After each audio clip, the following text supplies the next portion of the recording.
Hari ini saya akan bahas mengenai bahasa gaul versus bahasa Indonesia dalam komunikasi di media sosial. Sesuai dengan yang dikatakan oleh John Stuart Mill, bahwa gagasan tentang kebebasan individu yang dimaksudkan ialah ajaran untuk diterapkannya hanya pada mereka yang sudah memiliki kematangan dalam pemikirannya. Namun, pada zaman sekarang, di era anak muda seperti sekarang ini, seringkali bahasa Indonesia jarang digunakan atau disingkirkan dan dialihkan menjadi bahasa-bahasa gaul. Bahasa gaul adalah bahasa yang digunakan anak generasi muda untuk dapat berkomunikasi dengan teman-teman mereka. Kemudian saya akan membahas 5 poin dari bahasa gaul versus bahasa Indonesia ini sendiri. Pertama, tentang eksistensi bahasa Indonesia terancam terpinggirkan oleh bahasa gaul. Bahasa itu sangat erat kaitannya dengan budaya sebuah generasi. Kalau kita lihat bahasa sekarang, karena generasinya sekarang generasi milenial, sehingga bahasa-bahasa yang sering digunakan adalah bahasa-bahasa mereka ciptakan sendiri, bukan dari bahasa yang telah diejakan dan disempurnakan.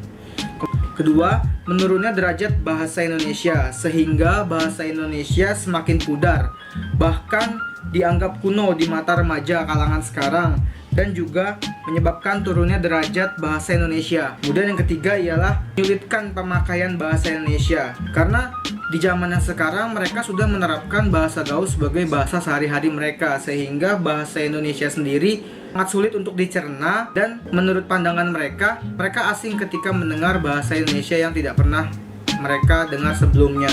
Yang keempat, mengganggu pemahaman bahasa bagi orang lain. Bahasa gaul dapat mengganggu siapapun yang membaca dan mendengar kata-kata yang termaksud di dalamnya, karena tidak semua orang mengerti akan makna dari bahasa gaul itu sendiri. Orang yang membaca bahasa gaul ketika orang itu adalah orang-orang zaman dahulu atau orang-orang tua, mereka tidak tahu apa arti atau makna dari bahasa gaul itu sendiri. Kemudian yang terakhir adalah menjadi salah satu penyebab punahnya bahasa Indonesia. Kenapa?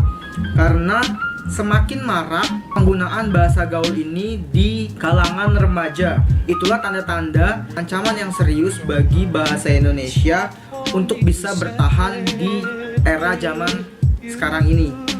Sehingga jika tidak kita evaluasi kembali atau tidak kita lestarikan bahasa Indonesia itu sendiri, bahasa Indonesia akan bisa dikatakan punah di negara kita sendiri.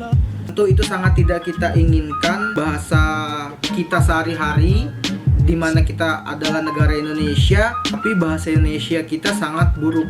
Terima kasih.